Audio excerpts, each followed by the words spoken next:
Hello friends, मैं हूं प्रदीप गोयत और आप देख रहे हैं पीएस वैली।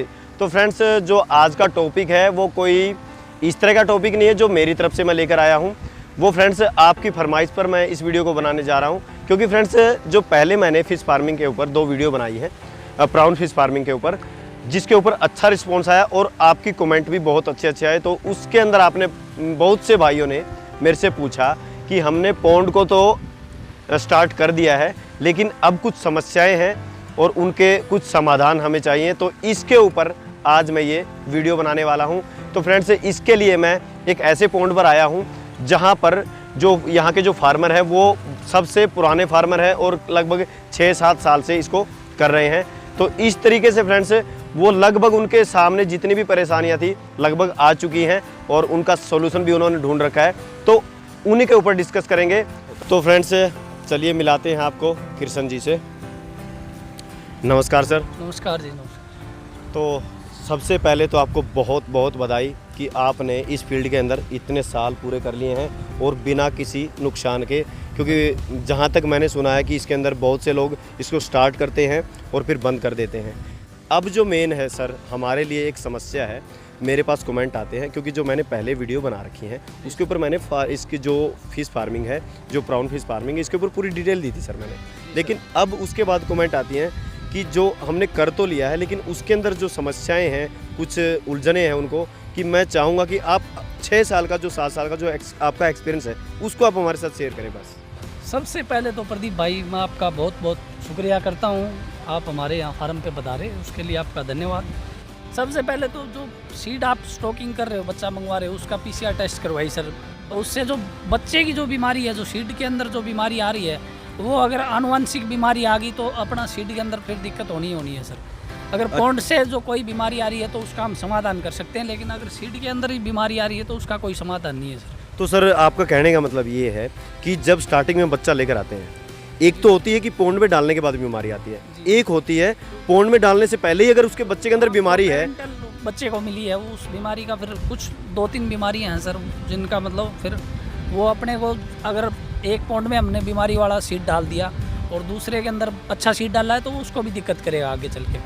तो दोस्तों, आपने ये चीज़ ध्यान में रखनी है, जब भी आप कहीं से भी सीड्स लेकर आते हैं तो उस टाइम पे वो जो सीड्स है आपका, वो बहुत ही अच्छी क्वालिटी का होना चाहिए, उसके अंदर कोई दिक्कत ना हो। अगर आप ले भी आए हैं तो भी एक बार टेस्ट ज़रूर करवा लें, वो जो सीड्स आप लेकर आए हैं वो अच्छी हेल्थ में है कि नहीं है, उसके बाद पॉन्ड में डालिए। और आगे का प्रोसेस अभी हम आगे जानते हैं। सबसे पहले तो सर इसके अंदर पीएच का बहुत बड़ा लोचा रहता है सर।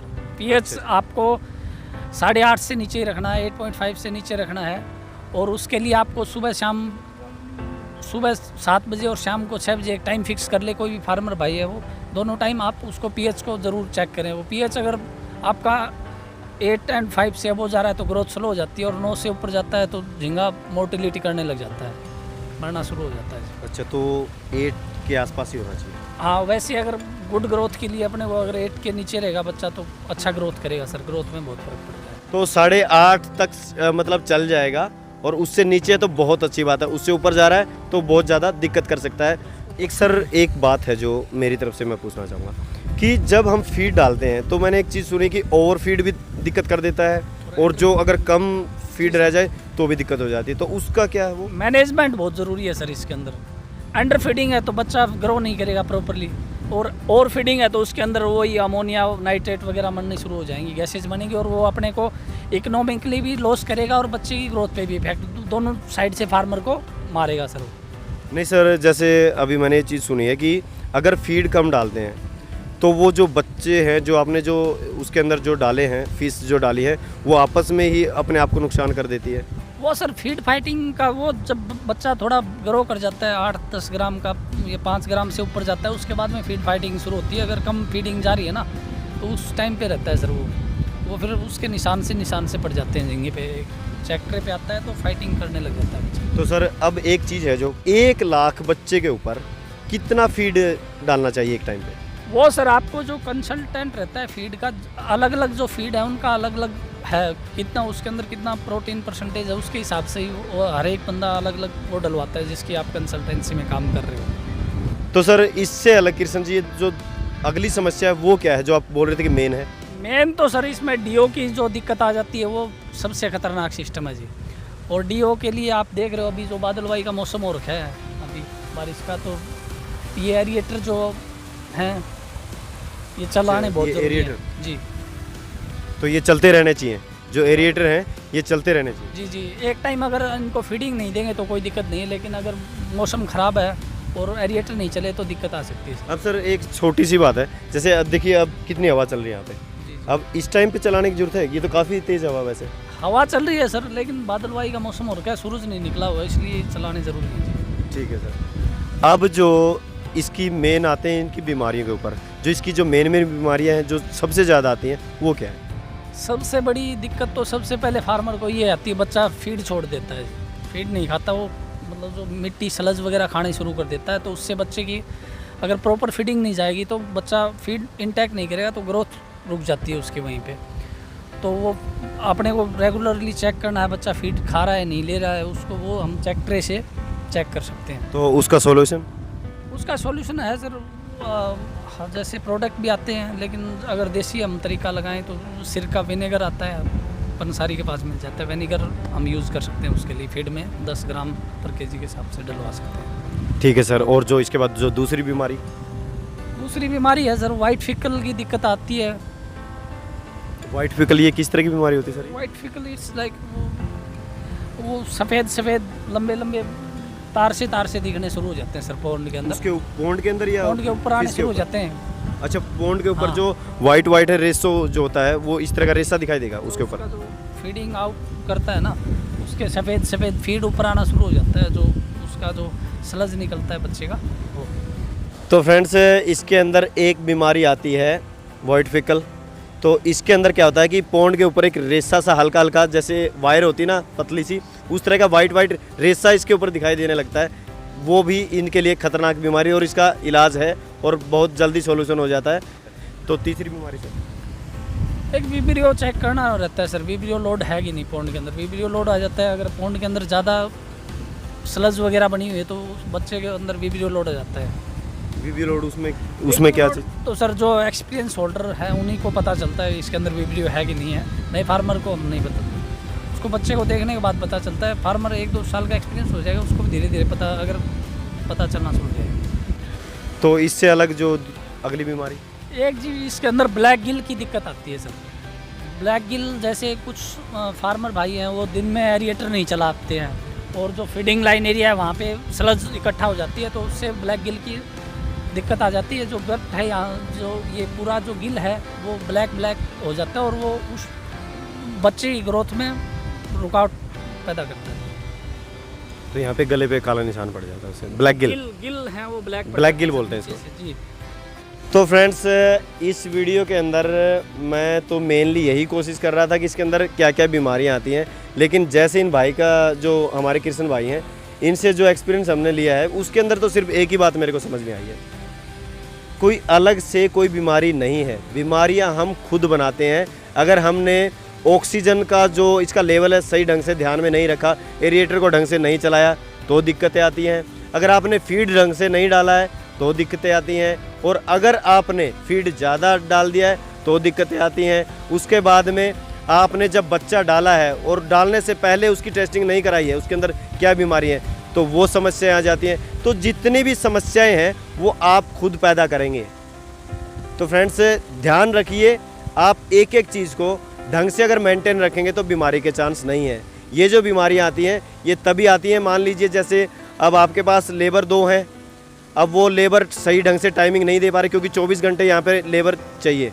आप हो सकता है 24 घंटे आप अवेलेबल नहीं रह सकते हैं, आपकी लेबर रहेगी। अगर उस टाइम पे आपकी लेबर है वो जो ढंग से ध्यान नहीं दे रही है, एरिएटर कुछ टाइम के लिए बंद पड़े हैं या फीड उन्होंने ज़्यादा डाल दिया है, तो मेरे हिसाब से मैं यही कहूँगा कि एरिएटर को सही टाइम पे चलवाना और बंद करना, और उसके बाद में जो फीड अब जब डालते हैं उसकी मात्रा को सही रखना, ये चीज़ें सबसे मेन है। और ये आपकी ड्यूटी है कि आप सुबह और शाम इसका पीएच चेक करते रहें।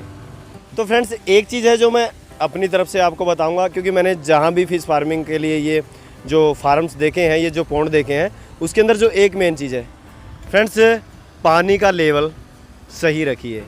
क्योंकि फ्रेंड्स पानी का लेवल जब कम हो जाता है, चाहे देखिए फ्रेंड्स ज़्यादा गर्मी भी होती है और ज़्यादा सर्दी भी होती है, लेकिन अगर आपके पानी की मात्रा कम है ना, लेवल अच्छा सही लेवल पे नहीं है पानी, तो उसमें क्या होता है कि आप जानते हैं जब ऊपर से गर्मी पड़ती है तो वो 2 से 3 फीट पानी को गर्म कर देता है, और उसके बाद जो नीचे का लेवल है वहाँ पे थोड़ी सी ठंडक रहती है। तो जिस टाइम पे गर्म पानी हो जाता है, गर्मी ज़्यादा बढ़ जाती है, तो जितनी भी फिश हैं वो नीचे चली जाती हैं, जिससे उनको दिक्कत नहीं आती है। और सर्दी के अंदर भी सेम ऐसा ही होता है फ्रेंड्स। सर्दी के अंदर भी जब ठंड बढ़ती है तो ऊपर से जो ऊपर का पानी है जो 3 से 4 फीट, वो जो ऊपर ठंडक हो जाती है उसके अंदर, और नीचे का जो पानी है उसका टेम्परेचर सही रहता है, तो उस टाइम पे भी बच्चा नीचे सर्वाइव कर लेता है। तो ये चीज़ें थोड़ा ध्यान रखिए कि पानी की जो मात्रा जो लेवल है पॉन्ड के अंदर वो सही से बना के रखिएगा। देखिए फ्रेंड्स, अगर मैं सॉल्यूशन बताने बैठूं और ये भाई साहब भी अगर बताएंगे तो बहुत लंबा चला जाएगा ये वीडियो, लेकिन फ्रेंड्स इसके लिए मैं सबसे बढ़िया सॉल्यूशन आपके लिए एक छोड़ के जाऊँगा। तो आपको क्या करना है फ्रेंड्स, ये जो हमारे कृष्ण जी हैं, फार्मर हैं, ये आपको हर टाइम, देखिए फ्रेंड्स रात को कोई सजेशन नहीं देता है, तो इनका जो नंबर है मैं डिस्क्रिप्शन के अंदर डाल दूंगा।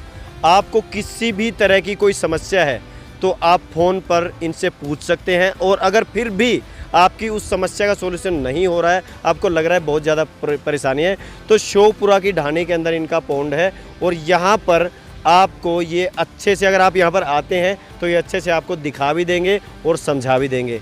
तो इस तरह की कोई भी परेशानी या कोई भी दिक्कत आपको नहीं होगी। आप यहाँ पर आ सकते हैं, या फिर मैं जो फ़ोन नंबर डाल रहा हूँ उस पर आप इनसे संपर्क करके जो भी आपकी समस्या है इनसे उसका समाधान पूछ सकते हैं। क्योंकि फ्रेंड्स काफ़ी समय से इस फील्ड के अंदर हैं, तो इतनी नॉलेज तो हो ही गई है कि आपको अच्छे से गाइड कर सकें। तो फ्रेंड्स जब भी कोई समस्या हो या कोई दिक्कत आए तो इन भाई से आप यहाँ पर फ़ोन, जो हम कंसल्टेंसी कर रहे हैं उसके लिए कोई चार्ज नहीं है फार्मर का, फ्री ऑफ कॉस्ट है वो। तो फ्रेंड्स ये तो फ्रेंड्स जहाँ पर भी मैं जाता हूँ ना, इस तरह की बात सुनने को मिलती है तो बहुत अच्छा लगता है। अगर आप यहाँ पर आकर कुछ सीखते हैं या कुछ इन भाई से पूछते हैं, या फिर फ़ोन पर भी आप कुछ पूछते यहाँ पे हैं, तो ट्रेनिंग भी ले सकता है, तो कोई ट्रेनिंग भी ले सकते हैं। तो यहाँ पर आप ट्रेनिंग भी ले सकते हैं, तो उसका आपको कोई चार्ज नहीं लगेगा, उसके लिए आपको कोई चार्ज देने की जरूरत नहीं है। आप यहाँ पर आकर इनसे, यहाँ पे कोई भी लड़का आएगा उसको हम पे करेंगे, हाँ सैलरी देंगे मतलब। फ्रेंड्स एक प्लस पॉइंट और हो गया है, अगर एक तो आपको सीखने को मिले और ऊपर से उसके लिए आपको पैसे भी मिल जाएं, तो ये तो बहुत ही अच्छी बात है। तो फ्रेंड्स इसके अंदर अगर आप चाहें तो फ़ोन पर अगर कोई एडवाइस लेते हैं उसका कोई चार्ज नहीं है। अगर आप यहाँ पर आकर 2 से 3 दिन लगाते हैं तो भी आपको कोई चार्ज नहीं देना पड़ेगा, क्योंकि बहुत सी जगह पर फ्रेंड्स इसके चार्ज लिए जाते हैं। तो ये फार्मर भाई हैं, तो ये सभी किसानों की मदद करना चाहते हैं, उनके बीच में कोई रास्ते का कांटा नहीं बनना चाहते, कोई भी पैसे की दीवार या बीच में नहीं है। तो यहाँ पर आइए, सीधा यहाँ पर कोई चार्ज नहीं लगा। अगर आप 1 महीने से ज़्यादा लगाते हैं यहाँ पर, तो फ्रेंड्स उस 1 महीने का आपको पे भी करेंगे ये। अगर यहाँ पर आप टाइम देंगे, आप यहाँ पर सीखने के लिए कुछ आए हैं, तो उस पे 1 महीने का आपको ये सैलरी भी देंगे। तो फ्रेंड्स ये तो बहुत ही अच्छी बात है। तो फ्रेंड्स डिस्क्रिप्शन में नंबर डाल दूंगा, एड्रेस डाल दूंगा, और जो भी आपको समस्या है, जो भी प्रॉब्लम है, इन भाई से आप डिस्कस करिए और देखते रहिए PS वैले।